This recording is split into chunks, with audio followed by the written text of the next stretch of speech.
It's the final countdown. Na, na, na. Okay, I won't pierce your ears any longer. Can you tell that I wasn't in choir? It really is the final countdown, though. We are 1 week away from our first year teacher support video series, and in case you are new here, it's completely free. I know you're listening today because you want to hear a few more interviewing tips, but before we get into that, I feel like I need to tell you how all of this came to be. And when I say all of this, I mean how I got here, how I became a quote unquote podcaster and started supporting first year teachers. So let's rewind the tapes and let's get back to the fall of 2019. This was the start of my 5th year in the classroom, and I kept telling everyone, year 5 is my year. Okay, actually, we need to rewind even further. For those of you who don't know, I started teaching 4th grade in 2015 in a rural pre-K through 12 school. I loved every minute of those 2 years as a 4th grade teacher. However, I kind of knew that I was meant to teach math. When I was in college, I knew I wanted to teach middle school math, but at that point, I was just kind of ready to be done with school for a bit, so I graduated with an elementary education degree and a minor in mathematics. Lucky for me, in North Dakota, the legislation changed, and because of the teacher shortage, they were allowing teachers to teach in their content area. All of this happened right before the start of the school year in 2017. I already had my 4th grade classroom perfected, and I was ready for my new group of 4th grade students to come in. But without hesitation, I accepted the proposition of teaching in the middle school. So, just like that, I went from being ready to crush my 3rd year as a 4th grade teacher to suddenly teaching 7th grade math, 8th grade pre-algebra, 10th grade geometry, a consumer math class for juniors and seniors, and then a keyboarding and computer applications class. Like, what? It was seriously the best experience, though, that I will never forget.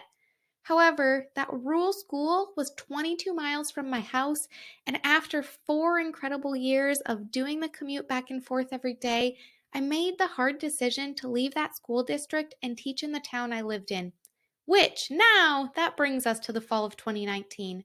Although I was new to the school and new to the district, I still knew year 5 was going to be my year.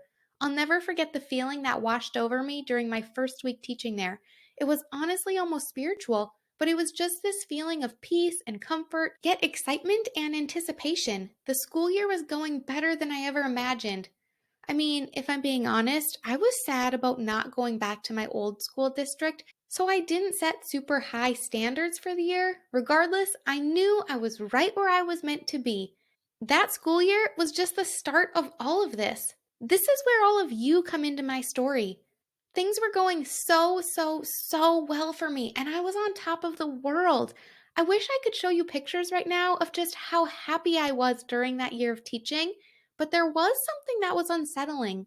Like majority of America, at some point throughout the evening, you could find me on my phone mindlessly scrolling, and I just kept seeing all of these posts from first year teachers during the beginning of that school year. These posts said things like, "Nobody told me it was going to be this hard. College didn't prepare me for this. I have no idea what I'm doing. I don't know how to manage my classroom. How am I supposed to differentiate for 30 kids at one time?" Night after night, I read post after post from these first year teachers who were just crying out for help on social media because they had nowhere else to turn. They didn't have a mentor program at that school. They didn't have anyone they felt like they could talk to.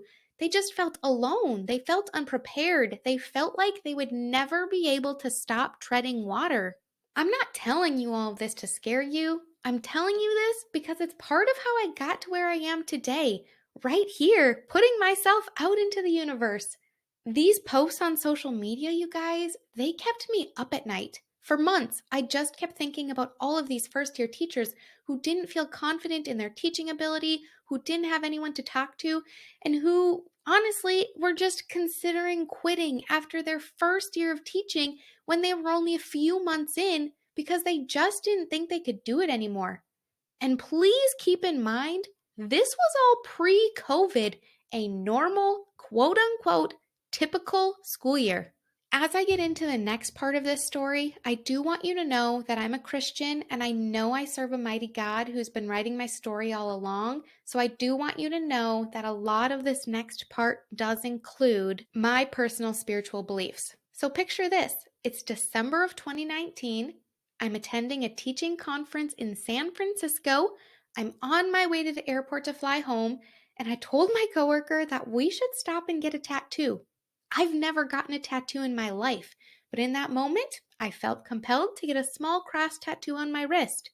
Of course, after getting that tattoo, I just kept looking at it and thinking about it and asking God, "What are you trying to tell me?" And He just kept saying, "Trust me. Just trust me." So here we are. It's now Christmas break of 2019. I'm at my in-laws doing my morning routine of yoga and my devotional, and I was just stopped in my tracks. I literally felt like God was saying to me, "Trust my plan. Leave the classroom." And you know what's really weird? In 2015, when I became a first year teacher, my mentor teacher asked me where I saw myself in 5 years, and I kid you not, I said, "I'm not sure where I'll see myself in 5 years, but I don't think I'll be teaching." Why would I have said that as a brand new teacher? I just don't even know. Like, it really must have been a God thing. So I'm listening to God tell me to leave the classroom. Keep in mind, my husband and I are just your average blue collar family. I didn't have a plan B. I didn't have this magical income coming in. We just decided that we'd have to cut back on everything and somehow make do. But it still didn't even make any sense. And somehow, during all of that, I knew just because I was leaving the classroom didn't mean I was no longer a teacher. That's the most beautiful part of all of this.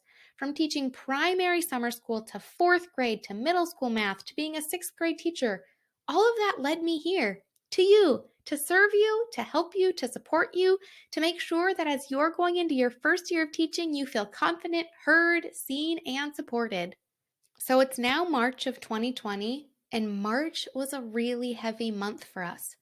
Within 1 week, my best friend's mom passed away, my husband's grandpa passed away, and I made the hardest decision of my life to not sign my teaching contract. You guys, like it just gives me chills even saying that. I made the choice to leave something that brought me some of the greatest joys of my entire life. And then, the very next week, the world shut down. After processing everything that had just happened, I knew what I had to do. I had to make it my life mission to help support first year teachers. So that's what I did. I started investing in courses and workshops and anything that would help teach me how I could serve teachers just like you. I don't doubt for a second that this isn't my calling, and I don't doubt for a second that teaching wasn't my calling, and I don't doubt for a second that all of this led me to where I am right now. I might have said this last week, but this past year of getting to serve first year teachers just like you every single day has been more amazing than I can describe. Luckily, though, God still had my back in all of this, and somehow a job as a professional development coordinator landed in my lap. So I do still have an income while getting to serve all of you, which brings me to the last thing I need to share before we get into those interviewing tips today. Beginning in less than 1 week, on March 16th, our completely free first year teacher support series is starting. I sent out an email asking for video topics for this series, and you all came through with such amazing suggestions. So I'm giving the people what they want, and here's the lineup. Beginning in less than 1 week, on March 16th, our completely free first year teacher support video series is starting. A few weeks ago, I sent out an email asking for video topics for the series, and you all came through with such amazing suggestions. So, of course, I have to give the people what they want, and here is the lineup. On March 16th, we're going to kick things off with staying true to who you are as a teacher. This is really going to build up your confidence and help you know what's important to you. On March 17th, we're going to be talking all about building relationships with parents, contacting the parents before the school year, effective parent communication, and making sure the parents stay involved. On the 18th, we're going to be talking about managing your time, which includes time management, self-care, how to get everything done, beating the overwhelm, and organizational tips. And then on March 19th, we're going to be talking all about applying for jobs. So those are days 1 through 4 of our free first-year teacher support series. But then for the big one, the one that everyone's been requesting, how to thrive during your first year as a teacher. Now, of course, when people requested this one, they were actually requesting how to survive, but I don't like that word survive. I don't want you to be in survival mode. I want you to thrive as a first-year teacher. So that one is going to happen during a live webinar. And during this webinar, since it's live, seats are going to be limited. I'm actually opening up the waiting list today so that you can sign up for your time slot. But what I want you to know is that even though I'm offering 4 different times for you to watch this webinar, all 4 of those time slots are covering the exact same thing. I just want to be sure that everyone who's interested in watching and attending the webinar will be able to. So if you're interested in that, head to ndteaching.com/webinar. It's seriously going to be the best week ever, so hopefully you're already on the waiting list, but if not, you know where to go. Okay, now, after what seems like the longest introduction in the world, let's get into those interviewing tips. Welcome to the North Dakota Teaching Podcast. Whether you're a first-year teacher, veteran teacher, or just a mom trying to gain some new insights, you are right where you are meant to be. Kayla Durkin, founder of the Blossoming Teacher course, is passionate about helping new teachers blossom into the teacher they were born to be. Kayla wants to help inspire teachers to be their best self, whether that means sharing about personal or professional development, self-care, or the latest and most effective teaching strategies. Through this podcast, you will hear from real teachers sharing their stories about teaching, all with one main goal in mind: to be able to make an impact and help other teachers blossom. And with that, here is your host, Kayla Durkin. Hey, it's me again. For those of you who were on the Facebook Live this past Sunday, oh my gosh, you're awesome. That hour of answering your interviewing questions flew by. Lucky for you, if you have more questions, we'll be right back there again this Sunday at 4 p.m. Central Time, having a live Q&A. If you weren't able to join last week, be sure to head to our Facebook page at ndteaching.com/Facebook so that you can watch the replay. Anyway, let's get into these interviewing tips.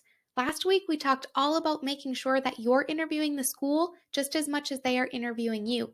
Today, we're diving deeper into the interview prep to be sure that you're showing up for your first interview prepared. So here's what I need you to do. I need you to go get a few supplies.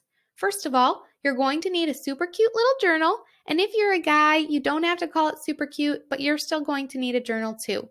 You're also going to want an assortment of pens and a large stack of note cards or flashcards or index cards or whatever you call them wherever you live.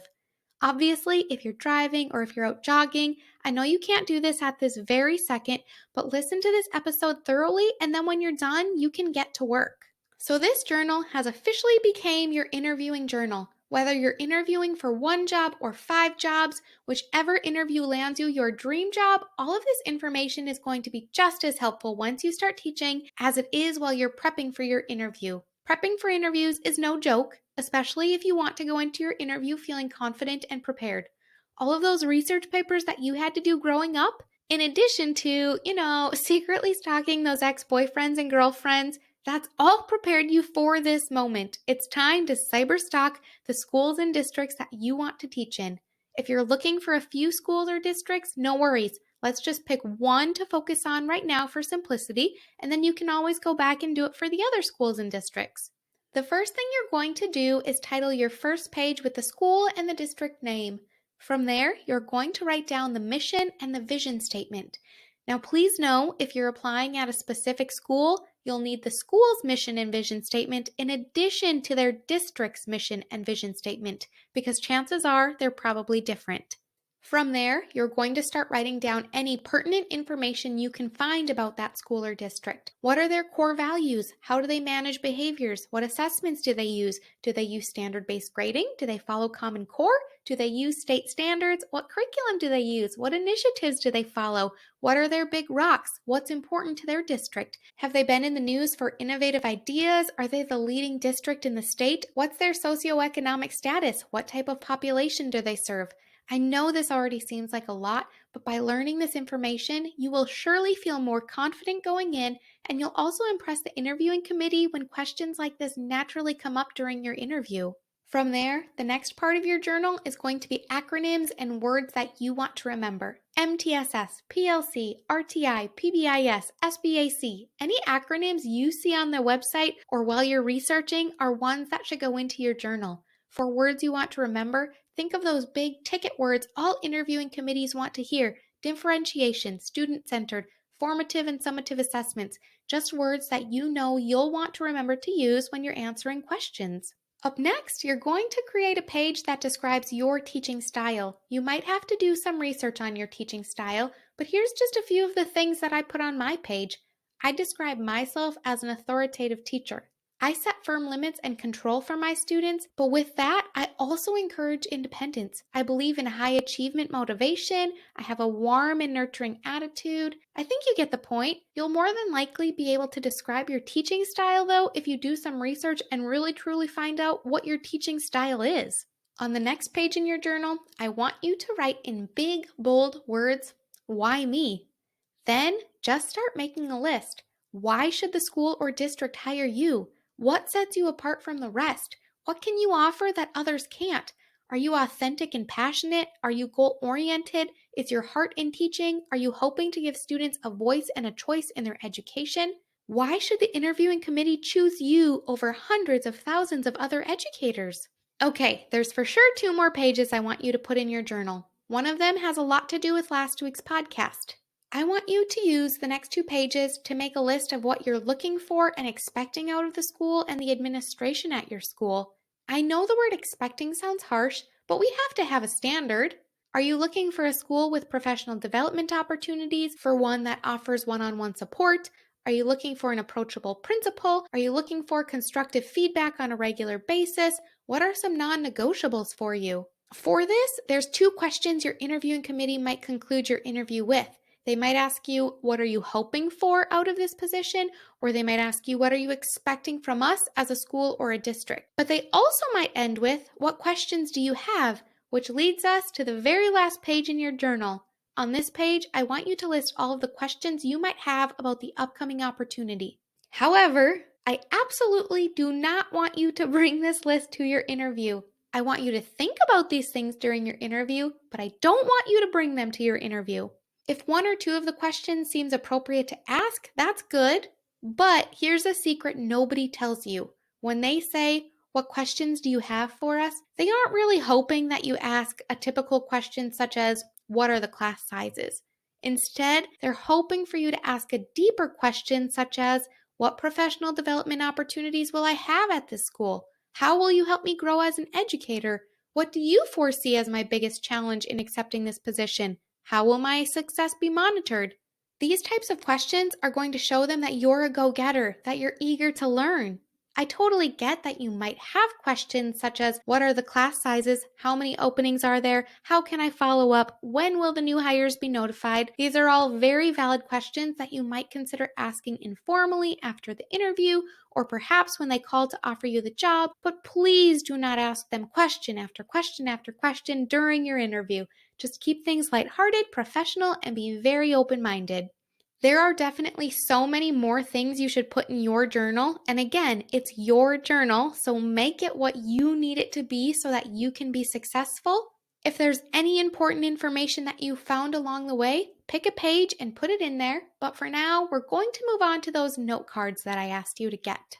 Just when you thought your research was over, psych, you're not done yet. Now it's time to start thinking about those interviewing questions. With your note cards, you're going to find every single teacher interviewing question that you possibly can. You're going to go on blogs and websites, and you're going to go through every single question you can possibly find, and one by one, you're going to write each of those questions on note cards. I'm not kidding. This is going to take you a ton of time, but it's going to be so worth it. Once you have all of your questions written out, which could possibly be 50 to 100 to maybe even over 100 note cards, you're now going to spend some thoughtful time picking the answers that you want for each of these questions. However, with these answers, I want you to write them in a bulleted list. Notice the word bulleted. I do not want you writing your answers in paragraph form because if in the small chance one of these questions does get asked, I do not want you to have a rehearsed answer. Now, just like you've studied for exams in school, you're going to take your time going through and practicing all of these note cards that you just made one by one. As you're practicing them, sort them into piles. Your piles might be something like, I 100% hit all of my points. That note card's good to go. Your next pile might be, I did okay on this pile, but it needs some work.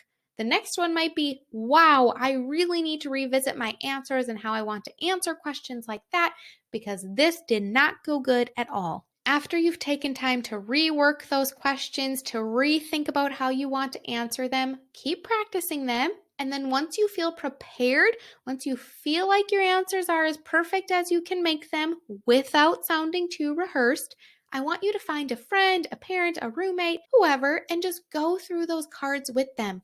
It might not seem like it, but having a mock interview with our friends can be just as intimidating as it is with an actual interviewing committee. If you have time, go through them with a parent, and then go through them with a friend, and then go through them with your roommate. The more you can practice, the more comfortable you'll get answering questions like that. You're really just going to feel so much more comfortable and confident going into your interview if you feel prepared, if you know which keywords you want to use, and if you feel like you can authentically answer the questions, you really will just feel so much more prepared and ready to take on whatever they throw at you. Now remember, they are certainly not going to ask you all 100 of the questions that you put on your note card, but really they might only ask you 1 or 2 or maybe 3 or 4 of the ones you practiced. Either way, just having those power words, that vocabulary, the terminology, having all of that at the tip of your tongue is going to take you so much further, and it's going to help you be a better educator because you already know all of those things. So I know you now have a ton of work to go do, so I don't want to take up any more of your time. But I want you to remember, if you put in the time up front, it's going to pay off in the end. All of the research that you're putting into your journal, these are going to help you when you accept that dream job. You're going to know your school's mission and vision statement. You're going to know what assessments they use. You're going to know the acronyms that they talk about. You're going to be one step ahead of the game. I also want to remind you, as you're getting ready for your interviews, it's okay to be nervous. Being nervous just shows how important it really is to you. There are seriously so many more interviewing tips that I wish I could share with you on today's podcast, but obviously we are out of time here, so be sure to tune into our Facebook Live this coming Sunday at 4 p.m. Central Time. We'll be doing a live Q&A for interviewing questions. You'll also want to tune into our video series for sure on March 19th, where we'll be talking about applying for jobs. And again, if you want to save your seat for that webinar, which is all about thriving during your first week of teaching, you can go to ndteaching.com/webinar. Okie dokie, friends. I just want to wish you the best of luck during your interviews if you have any coming up soon. And I just want you to remember, you are right where you are meant to be.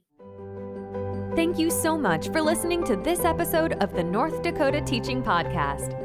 If you're enjoying the show, please feel free to rate, subscribe, and leave a review wherever you listen to your podcasts. We really appreciate that effort.